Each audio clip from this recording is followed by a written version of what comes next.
নমস্কাৰ চাবলৈ আৰম্ভ কৰিছে আছামিজ ট্ৰেণ্ডিং আজি 22 আগষ্ট আৰু আজি ৰাতিপুৱাৰ কেইবাটাও গুৰুত্বপূৰ্ণ খবৰ আহি পৰিছে আৰু এনেধৰণৰ খবৰসমূহ নিতৌ চাবলৈ চেনেলটো ছাবস্ক্ৰাইব কৰি ভিডিঅ'টোত এটা লাইক কৰি দিব।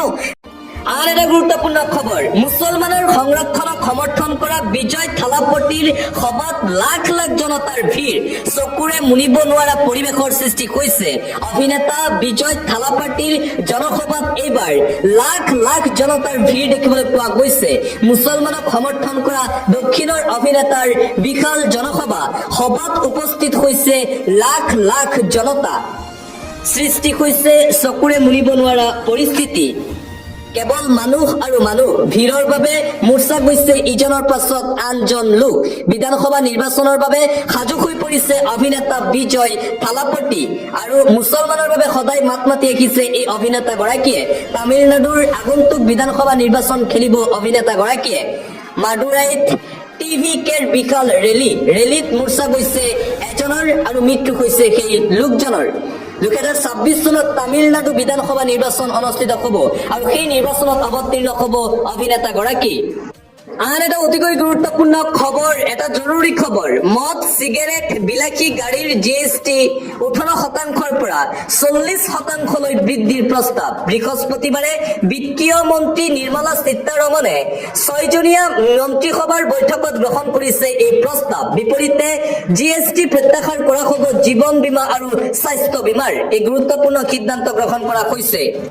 পৰৱৰ্তী খবৰ, এইবাৰ আদিংগিৰি পাহাৰত ভয়ংকৰ পৰিস্থিতিৰ সৃষ্টি হৈছে। শৃংখল চলিহাৰ কেণ্ডিডেট মই, ইয়াত আপোনালোক থাকিব নোৱাৰে। আপোনালোকৰ শিপা বাংলাদেশত। শৃংখল চলিহাৰ কেণ্ডিডেটৰ দম আদিংগিৰি পাহাৰত থকা একাংশ অবৈধ মিয়া লোকৰ বিৰুদ্ধে এইদৰে সৰব হৈ পৰিছে লোকজনে কৈছে, মই শৃংখল চলিহাৰ কেণ্ডিডেট, গতিকে আপোনালোক ইয়াত থাকিব নোৱাৰে। আপোনালোকৰ শিপা হৈছে বাংলাদেশ, গতিকে আপোনালোক বাংলাদেশত যাওক। শৃংখল চলিহাৰ কেণ্ডিডেটৰ দম আদিংগিৰিত। অন্য এটা খবৰ, জাতীয় সংগ্ৰামী সেনাৰ বিৰুদ্ধে যি অভিযোগ আহিছে সেয়া গৰিহণাৰ যোগ্য। চিতু বৰুৱা বজাৰৰ আলু পিয়াজ নহয়। আমাক বদনাম কৰি আমাৰ সংগ্ৰাম বিফল কৰিব নোৱাৰে। মিয়াৰ বিৰুদ্ধে আমাৰ সংগ্ৰাম চলি আছে, মিয়াৰ বিৰুদ্ধে আমাৰ সংগ্ৰাম চলি যাব। দেশী জনগোষ্ঠীয় লোকক আনক, কিন্তু লগত সন্দেহজনক লোকক আনিব নোৱাৰি। এজাহাৰ দাখিলৰ পিছতেই স্পষ্টীকৰণ জাতীয় সংগ্ৰামী সেনাৰ নেতা চিতু বৰুৱাৰ।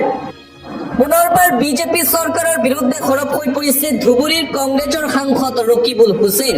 ট্ৰাইবেল বেল্টৰ মাটি কেনেকৈ আদানীক গতাবলৈ ওলাইছে মুখ্যমন্ত্ৰী হিমন্ত বিশ্ব শৰ্মাই। চিমেণ্ট ফেক্টৰী নিৰ্মাণ কৰিবলৈ হাজাৰ হাজাৰ বিঘা মাটি পুঁজিপতিক গতাব মুখ্যমন্ত্ৰী হিমন্ত বিশ্ব শৰ্মাই। ন্যায়ালয়ে বিষয়টো গুৰুত্ব সহকাৰে লৈছে বুলি মন্তব্য ধুবুৰীৰ কংগ্ৰেছৰ সাংসদ ৰকিবুল হুছেইনৰ। দিবলৈছো এটা ভাল খবৰ, 22 আগষ্ট অৰ্থাৎ আজিৰে পৰা 28 ছেপ্টেম্বৰলৈকে বিতৰণ কৰা হ'ব লাখপতি বাইদেউ আঁচনিৰ ধন। 22 আগষ্ট অৰ্থাৎ আজি নলবাৰীৰ মহিলাই লাভ কৰিব ধন। কাইলৈ 23 আগষ্ট জাগিৰোডৰ মহিলাই পাব ধন। 24 আগষ্টত মাৰ্ঘেৰিটাৰ মহিলাই পাব টকা। 25 আগষ্টত ধুবুৰীৰ মহিলাই লাভ কৰিব টকা। 1 ছেপ্টেম্বৰত পাথাৰকান্দিৰ মহিলাই পাব টকা। 2 ছেপ্টেম্বৰত হোজাইৰ মহিলাই লাভ কৰিব চৰকাৰী ধন। 3 ছেপ্টেম্বৰ তাৰিখে জালুকবাৰী আৰু লাখৰিঘাটৰ মহিলাই লাভ কৰিব ধন। 4 ছেপ্টেম্বৰত ঢেকিয়াজুলিৰ মহিলাই পাব ধন। 6 ছেপ্টেম্বৰত মানকাছাৰৰ মহিলাই পাব ধন।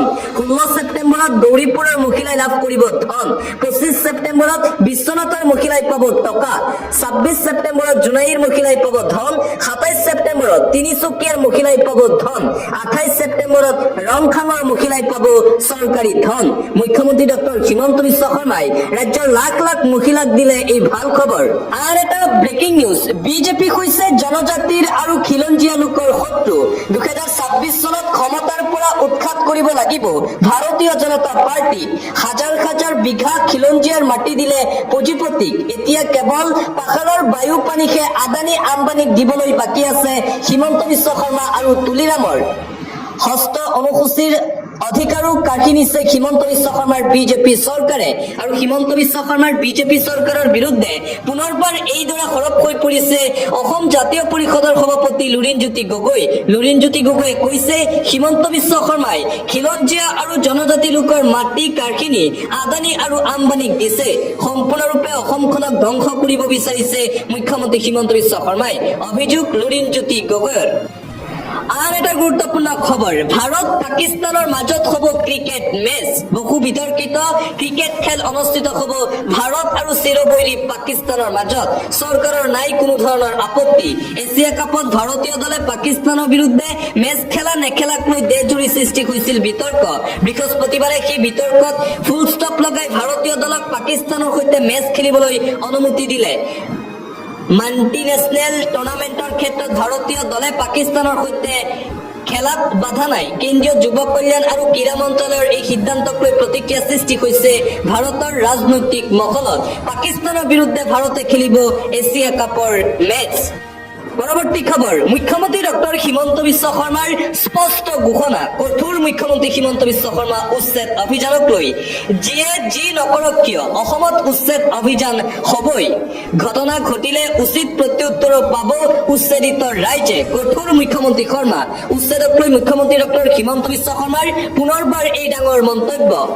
অসমত যিখিনি ঠাইত উচ্ছেদ হ'ব লাগে সেই ঠাইখিনিত উচ্ছেদ হ'বই। এবাৰ সিদ্ধান্ত লোৱাৰ পিছত পিছ হুহুকি অহাৰ প্ৰশ্নই নাই বুলি মন্তব্য মুখ্যমন্ত্ৰীৰ। সিদ্ধান্ত সলনি নহয়, আমি কি কৰিব লাগে সেয়া আমি ভালদৰে জানো। অপ্ৰীতিকৰ ঘটনাৰ উচিত প্ৰত্যুত্তৰ দিয়াৰ ক্ষমতা আমাৰ হাতত আছে। উচ্ছেদ অভিযানক লৈ পুনৰবাৰ মুখ্যমন্ত্ৰী ডক্টৰ হিমন্ত বিশ্ব শৰ্মাৰ এই কঠোৰ ঘোষণা।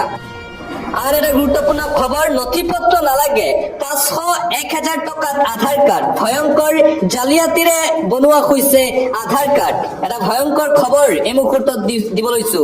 আধাৰ কাৰ্ডক লৈ ৰাজ্যত ভয়ংকৰ জালিয়াতি। 500ৰ পৰা 1000 টকালৈ আধাৰ কাৰ্ডত অনুমোদন। নথি পত্ৰ নোহোৱাকৈ চলিছে আধাৰ কাৰ্ডৰ ভেৰিফিকেশ্যনৰ কাম।